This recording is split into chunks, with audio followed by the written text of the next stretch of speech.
உங்களை துதிக்கிறேன் கர்த்தாவே.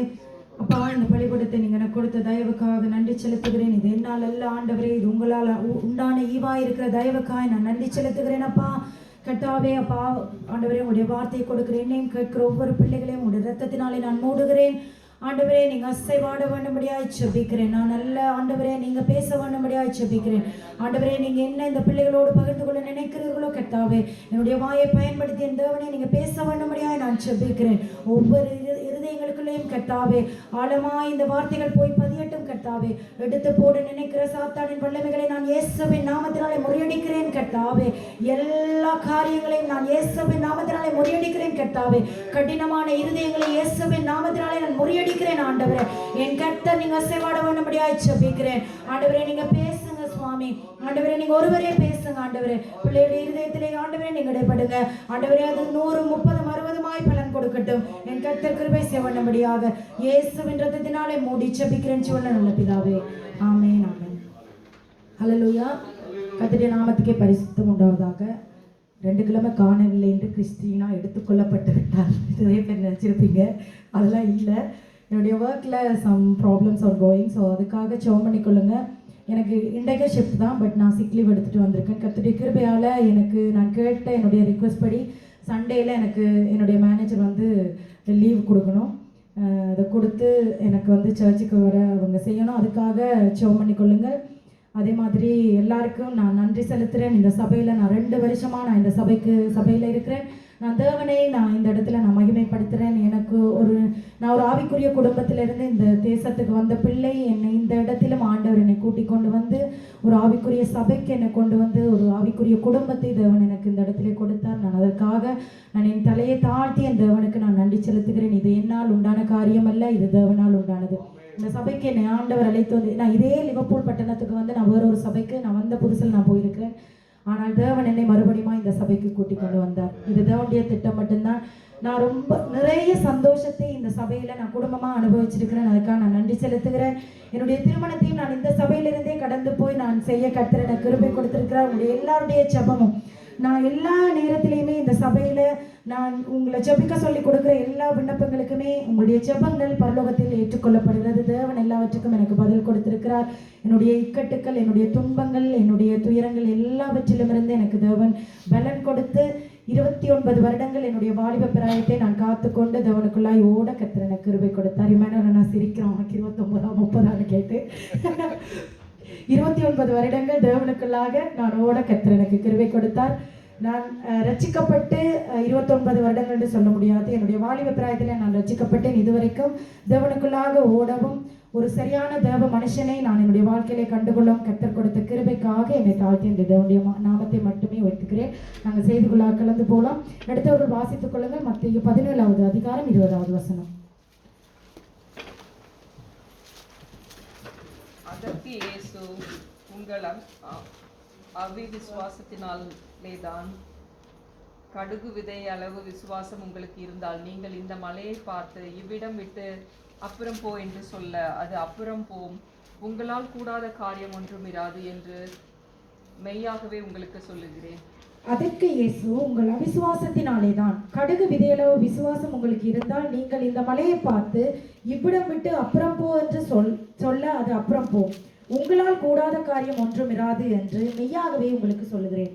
இன்றைய நாளிலும் நம்முடைய விசுவாசத்தை குறித்ததான ஒரு சில வார்த்தைகளை நான் உங்களோடு பகிர்ந்து கொள்ளலாம்னு நினைக்கிறேன். நான் ஆல்ரெடி இந்த வார்த்தையை வைத்து சில காரியங்களை நான் உங்களோடு பகிர்ந்து கொண்டேன். இன்றைய நாளிலும் இந்த விசுவாசத்தை குறித்தாக தேவன் சில காரியங்களை உங்களோடு பகிர்ந்து கொள்ள தேவன் எனக்கு இந்த இடத்திலே கொடுத்த கிருபைக்காக நான் நன்றி செலுத்துகிறேன்.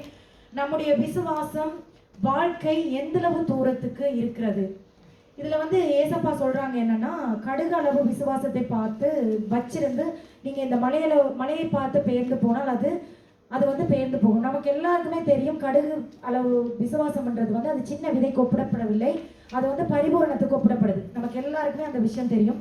பரிபூரணமான விசுவாசம் நமக்குள்ளே இருக்கும்போது அது வந்து என்ன செய்யும், நம்ம எந்த காரியத்தை நம்ம நினைத்தாலும் சரி, நம்ம செய்ய நம்முடைய வாழ்க்கையில நம்முடைய எதிர்காலத்தை குறித்து நினைத்தாலும் சரி, எல்லா காரியங்களும் நம்முடைய வாழ்க்கையில கிடைக்கிறதுக்கு என்ன நமக்கு தேவை?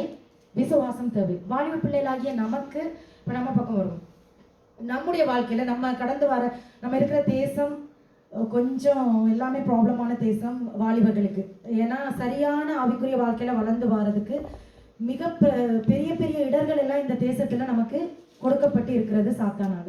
ஆனாலும் தேவன் நம்மை கொண்டு வந்து இந்த சபைக்குள்ள என்ன செய்திருக்காங்க, வச்சிருக்காங்க. ஒரு ஆவிக்குரிய வாழ்க்கையை வாழ்றதுக்கு, ஒரு சரியான வாழ்க்கையை வாழ்றதுக்கு ஆண்டவர் என்ன செய்திருக்காங்க, இந்த தேசத்துல நம்மை கொண்டு வந்து வாலிப பிள்ளைகளாகி நம்ம என்ன செய்திருக்காங்க, வச்சிருக்காங்க. அப்ப நம்முடைய வாழ்க்கையில விசுவாசம்ன்றது எவ்வளவுக்கு முக்கியமானது அப்படின்றத நம்ம இங்க பார்க்க போறோம்.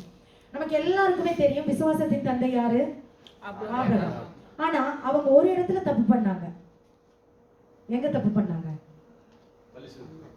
இல்ல, ஆகார் விஷயத்துல தப்பு. ஆண்டவர் என்ன சொல்றாங்க, வெளியில கூட்டிட்டு போயிட்டு இங்க வா, வெளில வா அப்படின்னு ஆபிரகாம் என்ன செய்யறாங்க, கூட்டிட்டு போறாங்க. கூட்டிட்டு போயிட்டு சொல்றாங்க, வானத்தை என்ன செய்ய, அண்ணாந்து பாரு, இதுல இருக்கிற நட்சத்திரத்தை உன்னால என்ன முடியுமா? முடியாது. இத மாதிரி உன் சந்ததியை நான் என்ன செய்வேன், உன்னோட சந்ததியை நான் உனக்கும் என்ன செய்வேன், உன்னோட வைஃப் சாராளுக்கும் நான் என்ன செய்வேன், சந்ததியை உருவாக்குவேன். இதான் ஆண்டவர் சொன்னது. அப்புறம் காட்டுறாரு, மணலை காட்டுறாரு. இந்த மணலை என்ன செய்ய, என்ன உன்னால என்ன கூடுமானால் நீ இந்த மணலை என்ன செய்ய, எண்ணு. உன்னால என்ன முடியாது. இந்த மணலத்தனையே நான் என்ன செய்வேன், உன்னுடைய சந்ததியை நான் பெருக பண்ணுவேன். ஆனா சாராள் என்ன செய்யறாங்க, இப்போ ஆதாம வந்து ஏவாள் வஞ்சித்த அதே கதை தான் இங்க. சாராள் என்ன செய்யறாங்க, என் வீட்டு அடிமை பெண்ணாகிய ஆகார் இருக்கா, உனக்கும் எனக்கும் பிள்ளை இல்லை, அதனால நீ அவளோட சேர்ந்து ஒரு பிள்ளை பிறந்தா அது என்ன செய்யும், நம்ம சந்ததிக்கு ஒரு பிள்ளையா மாறும். யார் இந்த விஷயத்த சொல்றாங்க, சாராள் தான் சொல்றாங்க. ஆபிரகாம் என்ன செய்யறாரு, செவி சாய்க்கிறாரு. அதான் உண்மை. ஆபிரகாம் என்ன செய்யறாரு, செவி சாய்க்கிறாரு. ஆபிரகாம் சொல்றாரு, ஓகே நான் வந்து அக்செப்ட் பண்ணிக்கொள்றேன் அப்படிதான் சொல்றாரு. எடுத்தவங்க வாசிக்கோங்க, ஆதியாகமம் 16வது அதிகாரம் 1, 2, 3 வசனங்கள். ஆபிரகாமுடைய மனைவியாகிய சாராய்க்கு பிள்ளை இல்லாதிருந்தது. எகிப்து தேசத்தாளாகிய ஆகார் எனும் பெயர் கொண்ட ஒரு அடிமை பெண் அவளுக்கு இருந்தாள். சாராய் ஆபிராமை நோக்கி, நான் பிள்ளை பெறாதபடிக்கு கர்த்தர் என் கர்த்தத்தை அழைத்திருக்கிறார், நான் என் அடிமை பெண்ணோட சேரும், ஒருவேளை அவளால் என் வீடு கட்டப்படும் என்றார். சாராயின் வார்த்தைக்கு ஆபிரகாம் செவி கொடுத்தான். ஆபிராம் கானான் தேசத்தில் 10 வருஷம் குடியிருந்த பின்பு ஆபிராமின் மனைவியாகிய சாராய் எகிப்து தேசத்தாளான தன் அடிமை பெண்ணாகிய ஆகாரை அழைத்து அவளை தன் புருஷனாகிய ஆபிரகாமுக்கு மறுமனையாட்டியாக கொடுத்தார். இதுல பாருங்க, சாராள் அந்த விஷயத்த சொன்ன உடனே, வைஃப் அந்த விஷயத்த சொன்ன உடனே ஹஸ்பண்ட் என்ன செய்யறாங்க, என்ன சொன்னாங்களோ அதை கேட்டுட்டாங்க. இதே 16வது அதிகாரம் கடைசி 16வது வசனத்தை பாருங்க. ஆகார் ஆபிரகாமுக்கு இஸ்மவேலை பெற்ற போது ஆபிரகாம் வந்து 86 வயதா இருந்தான். இதுக்கு அடுத்த அதிகாரம் ஆரம்பிக்குது 17வது அதிகாரம். ஆபிரகாம் 99 வயதான போது, 86 99, இதுக்குள்ள இடப்பட்ட காலம் எவ்வளவு, 13 வருஷம். 13 வருஷம் ஆண்டவருக்கும் ஆபிரகாமுக்குமான தொடர்பு கட்டாகி போகுது. அதுல பாருங்க, அந்த அதிகாரமே இல்லை. ஆகார் வந்து ஆபிரகாமுக்கு இஸ்மவேலை பெறாங்க, அது சொல்லி அடுத்த வசனம் வந்து ஆபிரகாம் 86 வயதா இருந்தா மென்ஷன் பண்றாங்க 16வது வசனத்துல. 17வது அதிகாரம் ஆரம்பிக்குது, ஆபிரகாம் 99 வயதான போது. இதுல ஏன் இந்த 2 வசனத்தையும் மென்ஷன் பண்றாங்கன்னு விளங்குதா? ஆபிரகாம் நம்ம எப்படி சொல்றோம், விசுவாசத்தின் தந்தைன்னு சொல்றோம். ஆபிரகாம் என்ன நினைச்சிட்டாங்க, தன்னோட வித்து மூலமா எந்த பெண் கூடவும் பரவாயில்ல, தன்னோட வித்தின் மூலமா உருவாகிற ஒரு பிள்ளையா இருந்தா தன்னுடைய சந்ததி உருவாகும்னு நினைச்சிட்டாங்க. ஆனா ஆண்டவர் என்ன சொன்னாங்க, உனக்கு கொடுத்த உன்னுடைய மனைவியில இருந்து பிறக்கிற அந்த வித்து தான் உன்னுடைய பிள்ளை. சொன்னதை ஆபிரகாம் ஆண்டவர் சொன்னதை சாராள் சொன்னோன்னு ஆபிரகாம் என்ன செய்யறாங்க, தன்னுடைய மனைவிக்கு செவி சாய்க்கிறாங்க.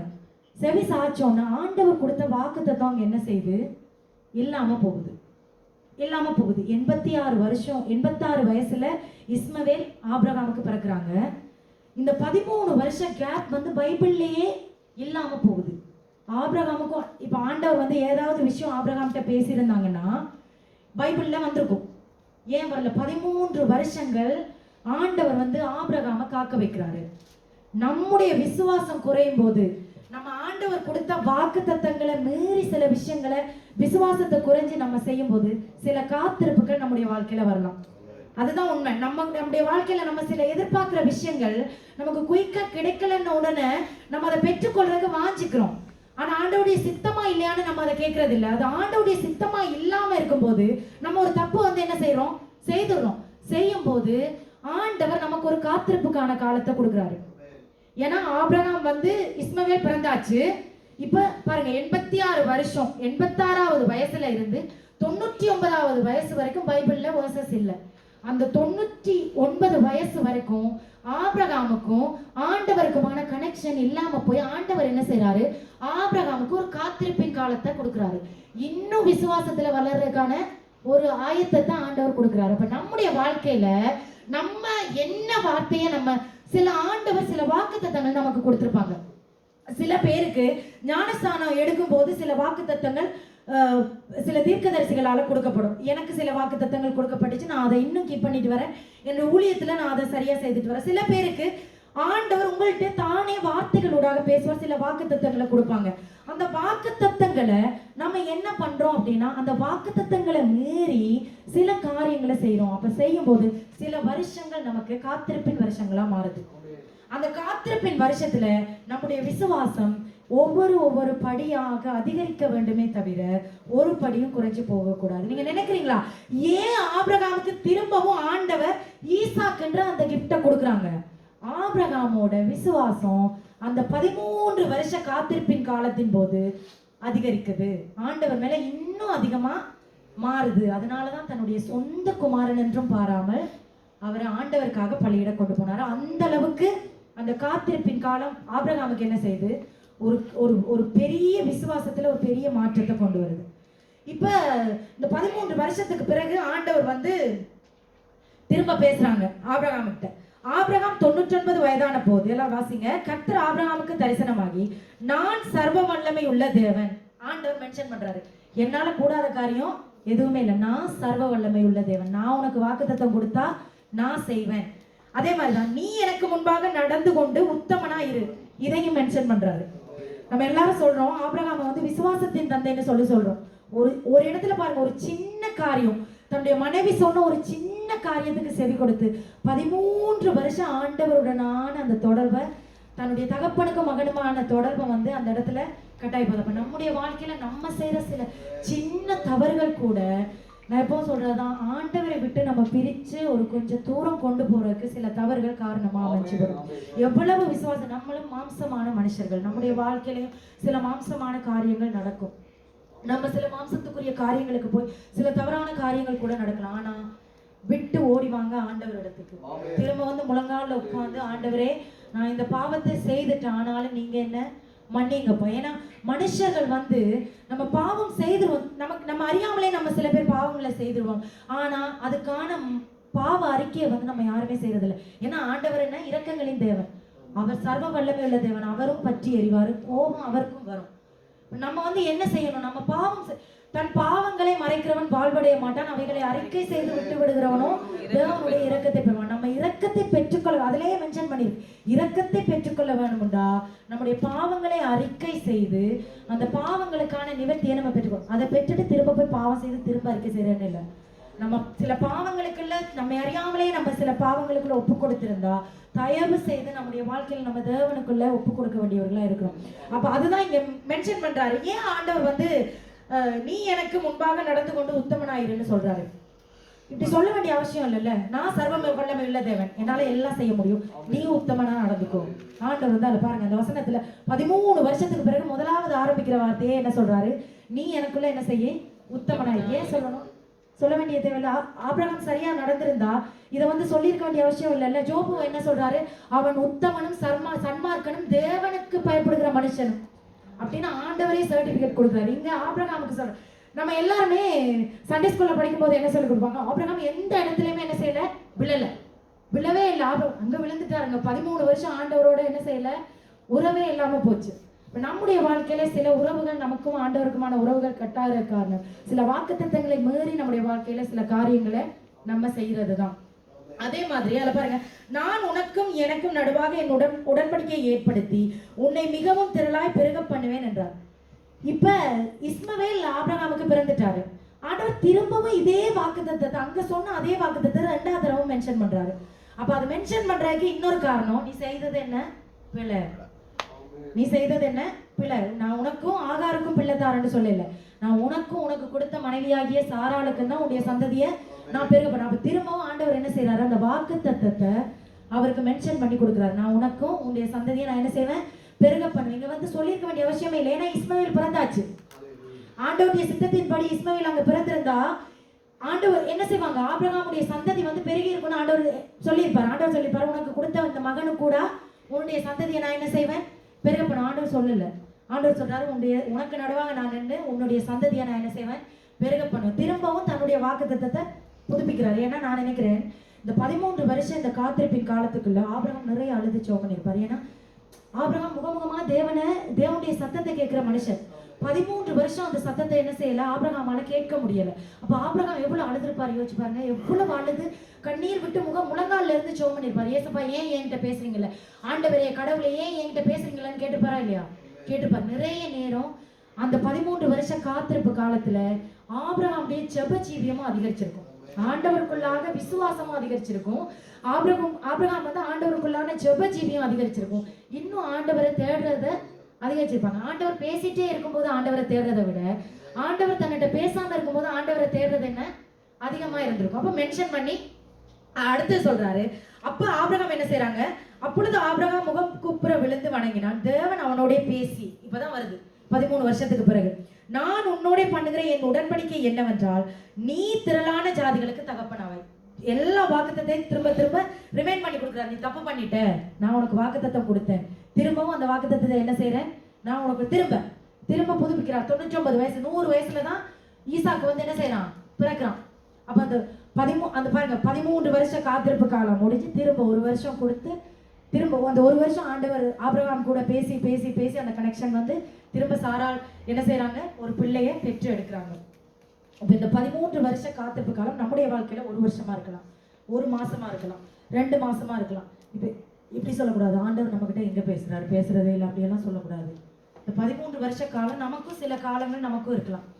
சில பேர் வந்து நம்ம பைபிளை கையில எடுக்கவே மாட்டோம், ஒரு கொஞ்ச காலத்துக்கு நம்ம பைபிளை கையில எடுக்க மாட்டோம், ஜெபம் பண்ண மாட்டோம், நம்ம வேதத்தை வாசிக்க மாட்டோம், எதுவுமே பண்ண மாட்டோம்.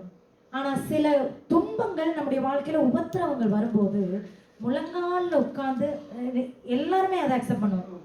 எல்லாரும் முழங்கால்ல உட்கார்ந்து, ஏசப்பா ஏன் எனக்கு இந்த உபத்திரம், ஒரு நாள் கேட்காதீங்க, நான் செய்த காரியத்தால தான் எனக்கு அந்த உபத்திரம், நான் செய்த பிள்ளையால தான் எனக்கு அந்த உபத்திரம். சாத்தான் எங்கன்னு வெயிட் பண்ணிட்டு இருப்பான், வீட்டு வாசல்ல இருந்து எங்கன்னு வெயிட் பண்ணிருப்பான். சில வேளையில நானே நிறைய காரியங்கள்ல உடைஞ்சு போய் சில வேளையில நான் ஏன் ஆண்டவரே எனக்கு உபத்திரம்னு நான் கேட்டிருக்கேன். கேட்கும்போது சில வசனங்கள் எனக்கு மென்ஷன் ஆகும். என்னுடைய காரியங்கள் தான், நான் செய்த பாவங்கள் தான், நான் செய்த நம்மளே வேலைன்னு ஓடும்போது வந்து டயர்ட்ல நம்ம தூங்கிடுவோம். சில வேளை மிட் நைட்ல எழுப்பி ஜெபம் பண்ணும்போது பரிசுத்தாவியானவர் எழுப்பும் போது பரிசுத்தாவியானவர் எழுப்புவாரு. ஆனா சாத்தான் வந்து என்ன செய்வான், அமைக்கி போடுவான். தூக்கம்னு இல்லை, நம்ம சும்மா முழிச்சிருப்போம்ல, போனை பார்த்துட்டு அந்த ஸ்க்ரீனிங் டைம் இருக்குல்ல, அதுல வந்து எவ்வளோ நேரம் வேணாலும் நம்ம அந்த மிட் நைட்ல முழிச்சிருக்கும் போது முழிச்சிருப்போம், நித்திர வராது. இதே நம்ம ஜெபம் பண்றதுக்கு எழுப்பி உட்கார்ந்தோன்னு பாருங்களேன், அப்படி இப்படி கொண்டு போய் அடிக்கும். ஏன்னா நம்மளுடைய மாம்சம் வந்து நம்மளை போட்டு அமுக்கிறது. சில காத்திருப்பின் காலங்களும் அதே மாதிரி தான், மாம்சம் வந்து நம்ம என்ன செய்யும், அமத்த பார்க்கும். ஆனா நம்ம என்ன செய்யணும், அந்த மாம்சத்தை மேற்கொண்டு நம்முடைய வாழ்க்கையில என்ன செய்யணும், மேல அந்த காத்திருப்பின் காலத்துக்கூடாக நம்முடைய விசுவாசத்தை நம்ம அதிகரித்து கொள்ளணும். இதே மாதிரி தான் சாத்ராக் மேஷாக் ஆபேத்நேகோ, இவங்களுடைய கதை வந்து நமக்கு எல்லாருக்குமே ஒரு சரித்திரம், இது நமக்கு எல்லாருக்குமே தெரியும். அவங்க என்ன செய்தாங்க, அந்த சிலையை வந்து அவங்க வழிபடலை. அவங்க வந்து அதுக்கு அவங்க சொல்றாங்க, நான் கிண்ணறங்களினாலும் எக்காலங்களினாலும் இதை வந்து நேபுகாத்நேச்சார் சொல்றான், நான் இப்போ ஊதுவேன். முதல் தடவை ஊதுனாங்க, விழல, அவங்க 3 பேரையும் இங்கே கூட்டுவா, அந்த வாலிபர்கள் என்ன 3 பேரையும் இங்கே கூட்டுவா. இப்போ என்ன செய்யுங்க, நான் இப்போ எக்காலம் கிண்ணறம் எல்லாத்தையும் நான் ஊதுவேன், நீங்க என்ன செய்யணும், முகம் குப்புற கீழே விழுந்து சாஷ்டாங்கமா எப்படியே மல்லாக்க படுத்து, என்ன குப்புறப்படுத்து காலை கை எல்லாம் நீட்டி இப்படியே விழுந்து நீ என்ன செய்யணும், அந்த சிலையை வணங்கணும். அதுக்கு சாத்ராக் மேஷாக் ஆபேத்நேகோ என்ன பதில் சொன்னாங்க, நாங்கள் ஆராதிக்கிற தேவன் நம்ம விடுவித்தா என்ன, விடுவிக்கலன்னா என்ன, நான் செத்தா கூட பரவாயில்ல. இதுல ஒரு சம்பவம் நடக்குது, என்ன சொல்லுங்க, இவங்க இப்படி சொல்லிட்டு சாத்ராக் மேஷாக் ஆபேத்நேகோவை போட அந்த தீச்சுளைக்கு கொண்டு போனாங்க தெரியுமா. அந்த வேலைக்காரவங்க, அந்த யாரு அரசனோட வேலைக்காரன், அவங்க அந்த கொண்டு போய் போட போனவங்க எரிஞ்சு போயிட்டாங்க. அந்த சூளையோட வெக்க தாங்க முடியாம, அப்ப பாருங்க 7 மடங்கு சூடு, 1 மடங்கு நெருப்பு சூட்டையே நம்மளால தாங்க முடியாது, எரிஞ்சு சாம்பலாகி போயிடுவோம். 7 மடங்கா அந்த தீச்சுளையை எரிக்க வச்சு அந்த ஷாத்ராக் மேஷாக் ஆபேத்நேகோவை கொண்டு போய் அதுக்குள்ள போன சீஷர்கள் இறந்து போயிட்டாங்க. அப்ப எத்தனை மட்டுக்கான வெக்கைய அதுக்குள்ள இருந்திருக்கும்னு யோசிச்சு பாருங்க. ஆனா நம்ம 3 பேர் இருக்காங்கல்ல, நம்ம 3 வாலிபர்கள் அப்படியே நிக்கிறாங்கங்க. அந்த 3 நெருப்புக்குள்ள 3 பேர் நிக்கிறாங்க. அவங்களோட சேர்த்து இன்னொருத்தரும் இதுக்குள்ள அசைவாங்க. அவங்க என்ன செய்யறாங்க, அதுக்குள்ள சோ பண்ணிட்டு சுத்தி திரிகிறாங்க அந்த நெருப்புக்குள்ள. யோசிச்சு பாருங்க, அதை இமேஜின் பண்ணி பாருங்க, அது எப்படி இருந்திருக்கும். நெருப்புக்குள்ள போட்டு வெளியில என்ன செய்யறாங்க, வெளியில இருந்து போனவங்களே வெளியில வர முடியல, போனவங்க செத்து போயிட்டாங்க. உள்ளுக்கு போய் விழுந்தவங்க ஜெபம் பண்றாங்க, தேவனை ஆராதிக்கிறாங்க. எவ்வளவு மகிமை உள்ள தேவனை நம்ம ஆராதிக்கிறோம். அவருக்குள்ள நம்முடைய விசுவாசம் இருக்கும்போது யோசிச்சு பாருங்க, எப்படி ஒரு ஒரு ஒரு நன்மை செய்கிற தேவனை, ஒரு அற்புதங்களின் தேவனை நம்ம அனுபவிச்சிருக்கோம். அந்த அற்புதங்களை நம்முடைய வாழ்க்கையில நம்ம அனுபவிச்சிருக்கோம், நம்முடைய ஜெப செடிகளை நம்ம அனுபவிச்சிருக்கோம். நம்ம நினைக்காத காரியங்கள் நம்முடைய வாழ்க்கையில என்ன செய்யுது, நடக்குது. யோசிச்சு பாருங்க, எப்படி ஒரு நல்ல தேவனை நம்ம ஆராதிக்கிறோம். ஒரு நேரம் நான் ஒன்று கேட்குறேன், இன்க்ளூடிங் மீ, நம்மளை வந்து சொல்கிறாங்க இந்த சர்ச்சில் இனிமேல் ஆராதிக்கவே வேண்டாம், யூகேல பைபிளே வெளியில் கொண்டு வர வேண்டாம், நீங்கள் யாருமே பைபிளை தூக்குனா உங்களை எல்லாரையும் நாங்கள் சுட்டு போட்டுருவோம், உங்களை கொண்டு போட்டுருவோம். நம்ம என்ன செய்வோம், எங்களை ஆளை விட்டா சொல்லுங்க, சத்தமா சொல்லுங்க. பாருங்களா, யாராவது ஒருத்தவங்க என்ன விடுவிச்சாலும் பரவாயில்ல, விடுவிக்கலனாலும் பரவாயில்ல, சுட்டு போட்டாலும் பரவாயில்ல, ஏன்னா இரத்த சாட்சியாக மரிச்ச சில ஆத்துமாக்கள் இருக்கிறாங்க. நம்முடைய சில மிஷனரி மாறா தேசங்களுக்கு போனவங்க இரத்த சாட்சியா மறிச்சிருக்காங்க. யோசிச்சு பாருங்க, அந்த ஆத்துமா இரத்த சாட்சியா மறிக்கும் போது நம்ம தான் இங்க கவலைப்படுறோம், பரலோகத்துல மிகுந்த சந்தோஷம் உண்டாயிருக்கும். ஒரு ஆத்துமா இங்க இருந்து போறது இல்லை, அவங்க பரலோகத்துல இந்த ஆபிரகாம், ஈசாக்கு, யாக்கோப், இந்த எல்லா முப்பிதாக்கள் இருக்காங்கல்ல, அவங்களோட மடியில நம்ம சாஞ்சி தூங்குற அளவுக்கு ஆண்டவர் நம்மளை என்ன செய்வாங்க, வைப்பாங்க. ஆண்டவருக்காக நம்ம மறிச்சோம். நம்மெல்லாம் எடுத்துக்கொள்ள எப்படி சொல்றது, ஏனோக் மாதிரி ஏனோக் ஜெபம் பண்ணிட்டு இருந்தாராம், கண்ணை திறந்து பார்த்தா அவரை என்ன செய்யலையா, காணலையா. ஏனோக் என்ன செய்யப்பட்டு விட்டார், எடுத்துக்கொள்ளப்பட்டு விட்டார். இப்ப சபைகள்ல நம்ம வரலன்னா எப்படி, நம்ம எடுத்துக்கொள்ள விட்டார் ஆண்டவர். எங்க பாஸ்டர் இப்படிதான், ஸ்ரீலங்கால இருக்க பாஸ்டர் என்ன செய்வாங்கன்னா, நாங்கள் வர்ஷிப் எல்லாம் பண்ணி முடிச்சுட்டு அவர்கிட்ட பிரசங்கம் கொடுத்தா முதலாவது வந்து பிரசங்கத்தை ஆரம்பிக்க மாட்டார். சபைகள், கிளை சபைகள் நிறைய இருக்கும், ஒரு 20 சபை இருக்கும். ஆனால் அவருக்கு எல்லா சபையில் உள்ள விசுவாசிகளும் தெரியும். எங்கள் தலைமை சபை போதவர் வந்து என்ன செய்வார்னா, வந்து நின்று பார்த்துட்டு எல்லாரையும் சுற்றி பார்த்துட்டு இவங்க வரலன்னு கேட்பாரு. அவங்க அம்மா அப்பா, அவங்க சகோதரன் எல்லாத்தையும் கேட்பாரு. கேட்டுட்டு சொல்லுவார், வீட்டில் தான் இருக்காங்களா இல்லையான்னு கேட்பாரு. கேட்டுட்டு அவங்க அமைதியாக தான் இருப்பாங்க, ஏன்னா அவங்களால பதில் சொல்ல முடியாது. அவர் கேட்குற கேள்விகளும் அப்படி தான் இருக்கும், பதில் சொல்ல முடியாது. ஏமா எடுத்துக்கொள்ளப்பட்டுட்டாங்களா, இப்படி தான் கேட்பாரு. நீ போய் பார்த்தா பார்க்க முடியுமா, பார்க்க முடியாதா, இன்னைக்கு எடுத்துக்கொள்ளப்பட்டாங்க, நேற்று எடுத்துக்கொள்ளப்பட்டாங்களா, இன்னைக்கு காலையில் வரும்போது ஆராதனைக்கு வரும்போது எடுத்துக்கொள்ளப்பட்டாங்களா, இப்படி தான் கேட்பார். உண்மையாகவே என்னுடைய இருதயம் கலங்குற காரணம், என்னுடைய மேனேஜரோட நான் ஷவுட் பண்ணுற காரணமே இதுதான். நான் சில அவங்க என்ன ஒர்க்குக்கு எடுக்கும்போது சொல்லி எடுத்தது, இங்கே உள்ள யூகே பீப்புளே இப்படி தான், உனக்கு வந்து சண்டே, ஹோல் சண்டே வந்து நாங்கள் என்ன செய்கிறோம், உனக்கு ஷிஃப்டே இல்லை, நாங்கள் தரவே மாட்டோம். அடுத்த வீக் சொன்னாங்க, சரி எங்களோட இது ஸ்டாஃப்ஸ் வந்து கொஞ்சம் குறைவாக இருக்கும், ஒரு ஷிஃப்ட் பண்ணி தரியான்னு கேட்டாங்க. இப்போ கண்டினியூஸ்லி 3 ஷிஃப்ட் போட்டு வச்சிருக்காங்க. இன்னைக்கு அவங்களுக்கு தெரியும், இன்னைக்கு நான் வேணும்னு தான் சிக் லீவ் எடுத்தேன்னா அவங்களுக்கு தெரியும்.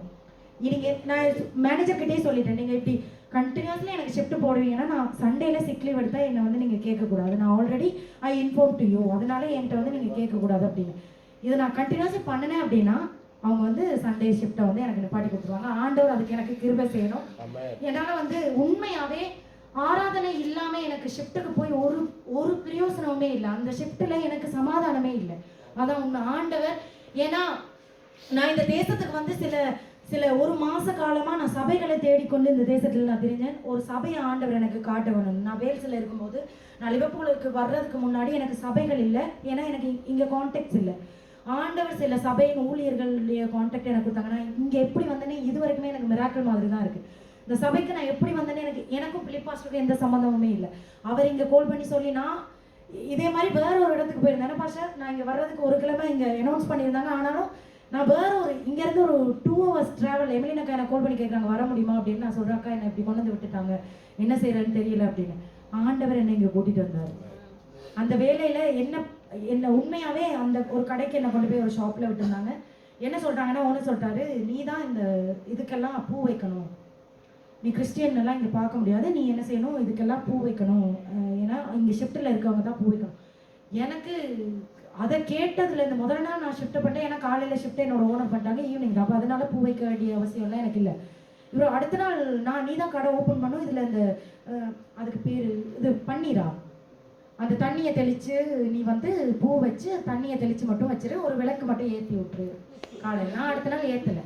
அவர் வந்து என்னை ஷவுட் பண்ணார், இப்படி பண்ணனா லட்சுமி இல்லாமல் போயிடும், கடையில் வந்து வருமானம் வராது அப்படின்னு.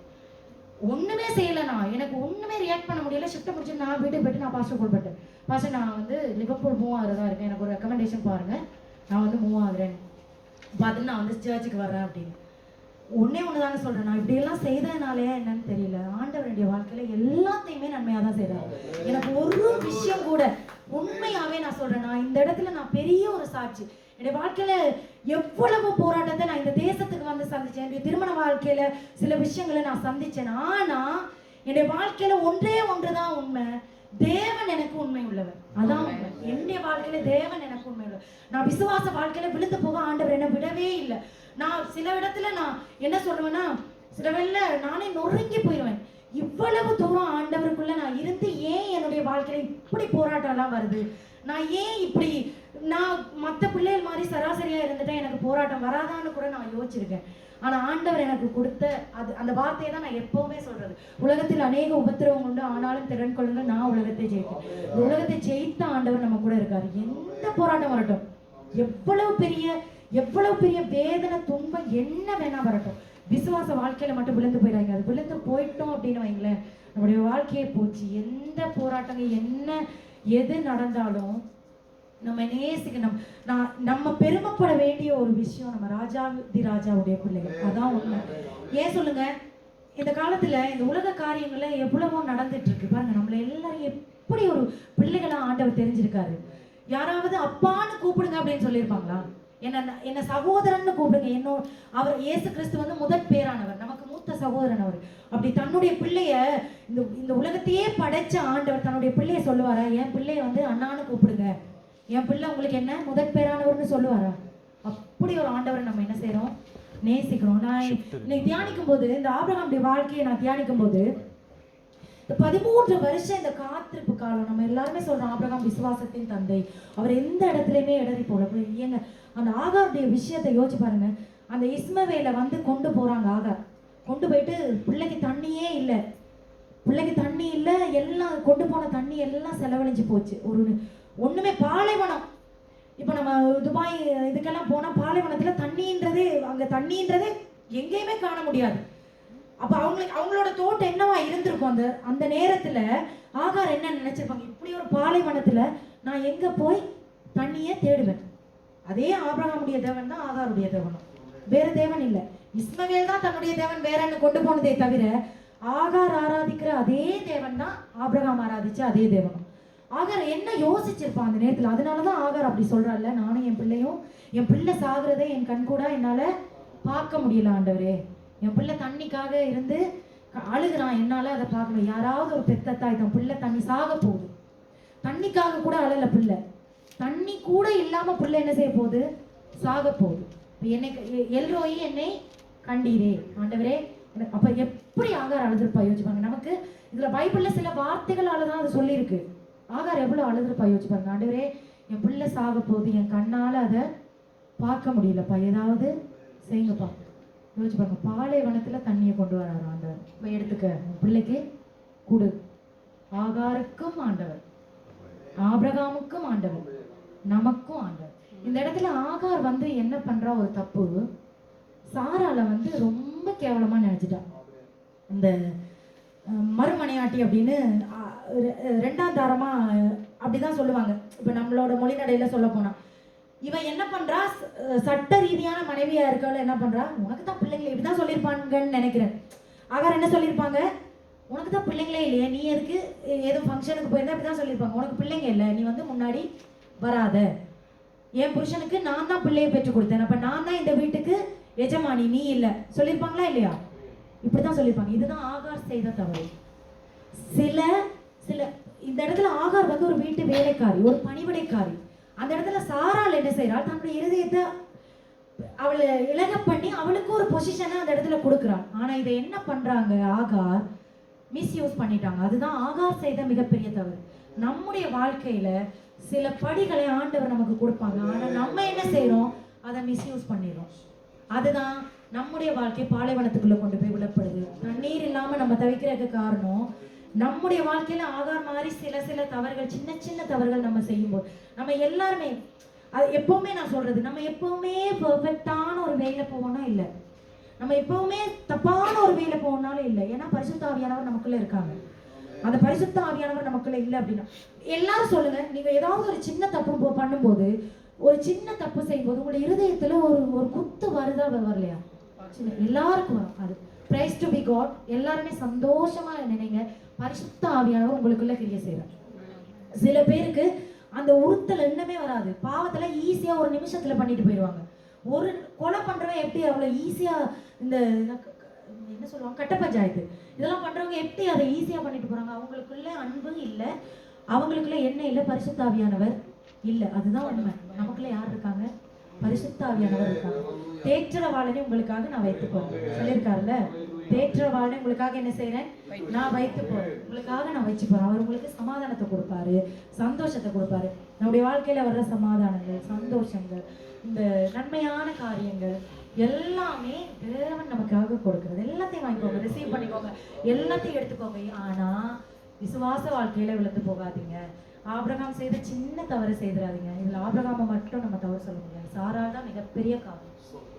ஆதாமை மட்டும் தவறு சொல்ல முடியாது, ஏவாள் தான் மிகப்பெரிய காரணம். இதுல ஏவாளை மட்டும் தவறு சொல்ல முடியாது, அந்த சர்ப்பம் தான் மிகப்பெரிய காரணம். நம்ம நான் இதை ஏன் சொல்ல வர்றேன் அப்படின்னா, பாருங்க, ஒருத்தரை நம்ம என்ன செய்யறோம், சாட்டு சொல்றோம். ஆதாம சொல்ல முடியாது, ஏவாள்.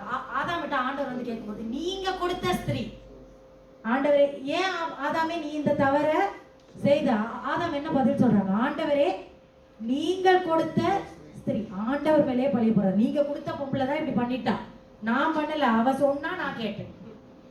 ஸ்திரீட்ட போயிட்டு ஆண்டவர் கேட்கிறாரு, நீ ஏன் இப்படி பண்ண சாராள், ஏவாள் நீ ஏன் இப்படி பண்ண?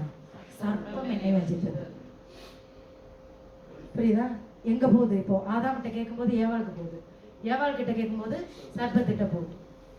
நம்முடைய வாழ்க்கையில நீ ஏன் இந்த தப்பு பண்ண? அவ சொன்னா நான் செஞ்சேன். நீ ஏன் இந்த தப்பு பண்ண? நம்ம நீங்க கொடுத்த கணவன், நான் நீங்களே பார்த்துக்கோங்க, அவர் தான் இந்த தப்பு பண்ணார். நீங்க கொடுத்த மனைவி, அவ சொன்னா நான் செஞ்சேன், இதனால நீங்களே பார்த்துக்கோங்க. நம்ம ஆண்டவர் மேல எல்லாரும் பழிய போறோம், நம்மளே தப்பு பண்றது அப்புறம் பழிய போறது. இப்ப ஆபிரகாம் அந்த தவறை செய்யல, அதான் உண்மை. ஆபிரகாம் தான் செய்த தவறை தானே ஒத்துக்கொண்டாரு. அந்த 13 வருஷ காத்திருப்பு காலத்தை அவர் ஏற்றுக்கொண்டாரு. அந்த 1 வருஷ காத்திருப்பு காலத்தை ஏற்றுக்கொண்டாரு. திரும்ப சாராள் என்ன செய்யறாங்க, ஆகாரை வீட்டை விட்டு அனுப்புங்க அப்படின்னு ஆபிரகாம்கிட்ட சொல்றாங்க. ஆபிரகாமுக்கு விருப்பம் இல்லை. ஏன்னா நான் ஒரு தவறு ஒரு பொம்பளையே ஏமாற்றக்கூடாது.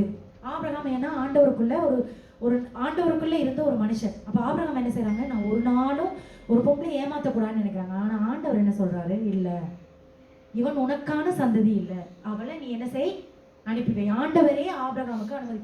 நான் அப்ப சின்ன வயசா இருக்கும்போது இந்த பிரசங்கங்களை கேட்கும்போது நான் ஐயோ ஆண்டவரே இவ்வளவு இப்படி சொல்றாரு. ஏன்னா ஆபிரகாமுடைய மனைவி மாதிரி தான் ஆகாருக்கும் ஆபிரகாமுக்கும் பிறந்த பிள்ளை தான் இஸ்மவேல். அப்ப ஆண்டவரே இப்படி ஒரு தவறான போதகத்தை வந்து ஆபிரகாம் நமக்கு தோணுது இல்ல? ஏன்னா தவறு செய்தது சாராளும் ஆபிரகாமும் தான். பெண்ணா கொடுத்தது சாராள் தான் ஆபிரகாமுக்கு கொடுத்தது. அதை ஏற்றுக்கொண்டது ஆபிரகாம். அப்ப இதுல உண்மையான குற்றம் செய்தவனை விட குற்றம் செய்ய தூண்டுறவனுக்கு தான் தண்டனை அதிகமா கொடுக்கணும். அதே மாதிரிதான் இதை செய்ய வச்சது சாராளும் ஆபிரகாமும் தான். இதுல மாட்டுப்பட்டது யாரு?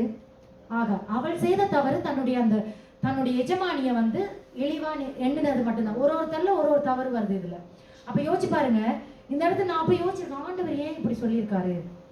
ஆண்டவர் சொல்லுவார், நீ அவளை என்ன செய்ய அனுப்பு. அவன் பெருகி இப்ப பெருகி இருக்காங்க.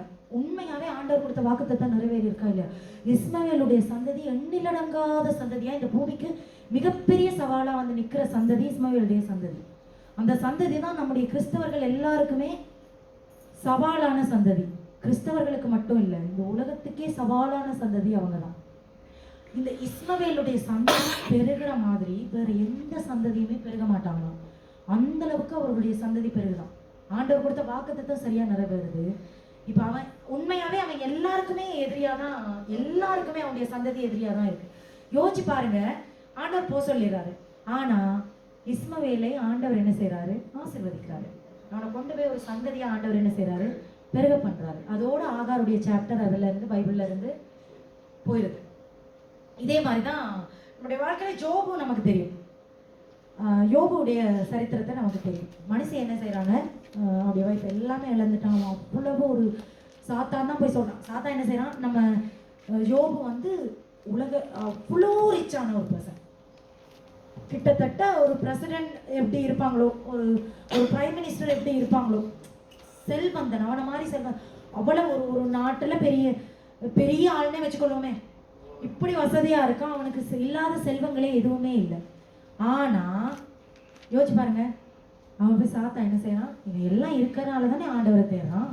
ஆண்டவரை தூசிக்காம இருக்கான், எல்லாத்தையும் தூக்கிடுவோம். போய் சொல்ல போது ஆண்டவர் யோபுக்காக ஆண்டவர் என்ன செய்யறாங்க?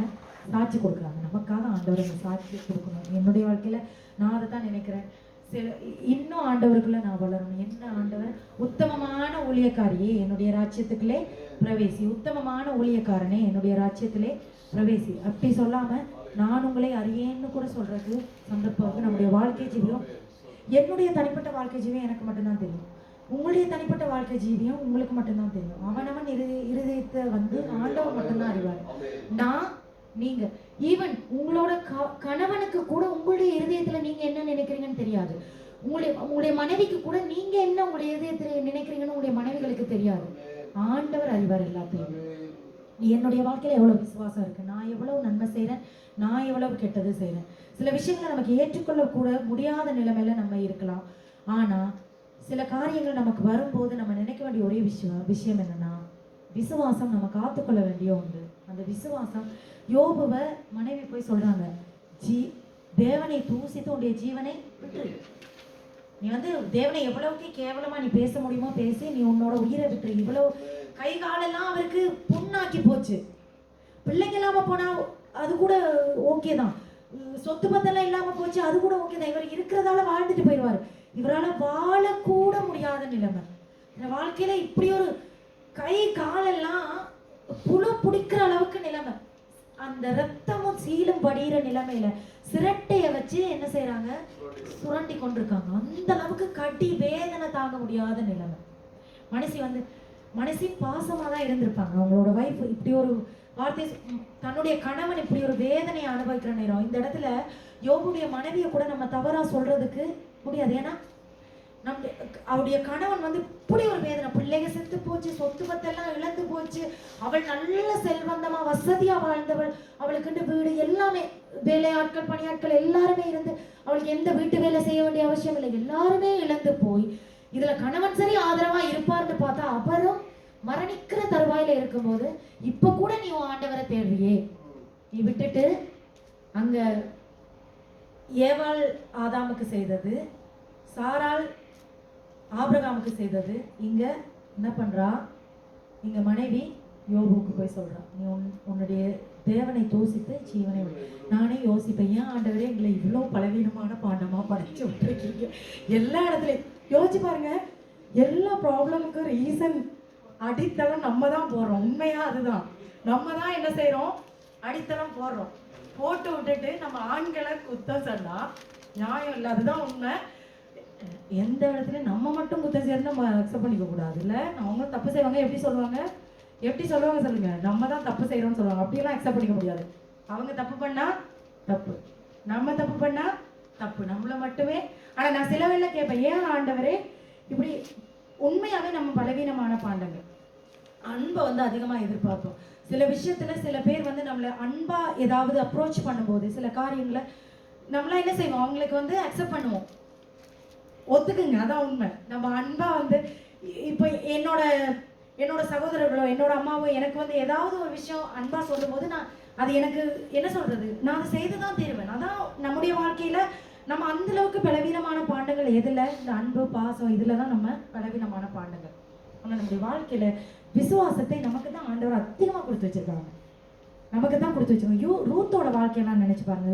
ரூத்தோட வாழ்க்கை மொத்தமா இல்லாம போன வாழ்க்கை, ஆண்டவர் அதை உயிர்ப்பிக்க பண்ணாரு. எப்படி உயிர்ப்பிக்க பண்ணாரு? யோசிச்சு பாருங்க, அவளோட வாழ்க்கை எப்படி இல்லாமல் போச்சு. ரூத்தோட வாழ்க்கையில ஒரு போவாசை கொண்டு வந்த தேவன் நம்முடைய வாழ்க்கையில எல்லாமே இழந்து போயிருக்க நேரம் நமக்கு போவாசா நம்முடைய தேவன் இருக்க மாட்டாரா? யோசிச்சு பாருங்க. அது மட்டும்தான் நமக்கு வேணும், வேற எதுவுமே வேணாம். என்ன போராட்டம் வரட்டும், என்ன வேதனை வரட்டும், என்ன துன்பம் வரட்டும், இதுக்கு மேல வரவே முடியாத அளவுக்கு துன்பம் கூட வரட்டும்ன்ற அப்பதான் நம்ம என்ன செய்வோம்? ஆண்டவர் அதிகமா தேடுவோம். அதுல இருந்து நம்ம வெளியில வரும்போது நம்முடைய வாழ்க்கையில ஒரு விசுவாசம் வந்து ஒண்ணு ஒரு ஒரு பீக் லெவல், ஒரு ஹை லெவலுக்கு போகும் பாருங்க. ஏன் ஆண்டவர் இதை செய்து முடிச்சாரு அப்ப நம்ம சொல்லுவோம்.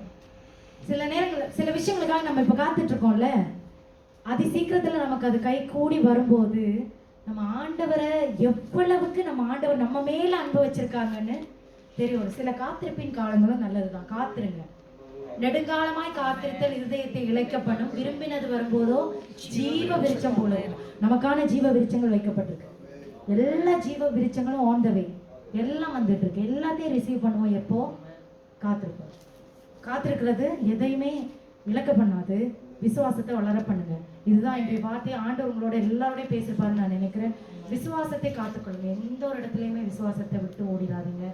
தேவன் எல்லா இடத்துலையுமே நமக்கு அதை பலப்படுத்துறதுக்கு, அதை பரிபூர்ணம் பண்றதுக்கு நமக்கு பலம் கொடுப்பாங்க. அதை கொடுக்கணும் அப்படின்னு நான் ஜெபம் பண்றேன், நீங்க ஜெபம் பண்ணுங்க. கர்த்தர் பெரிதான காரியங்களை செய்வாங்க. தேவன் தாமே எல்லாரையும் கர்த்தர் ஆசீர்வதிப்பார். இந்த வார்த்தையோடு கர்த்தர் பேசியிருப்பாருன்னு நான் விசுவாசிக்கிறேன். மீதியான காரியங்கள் நேச நடத்திக்கொள்ளுங்க.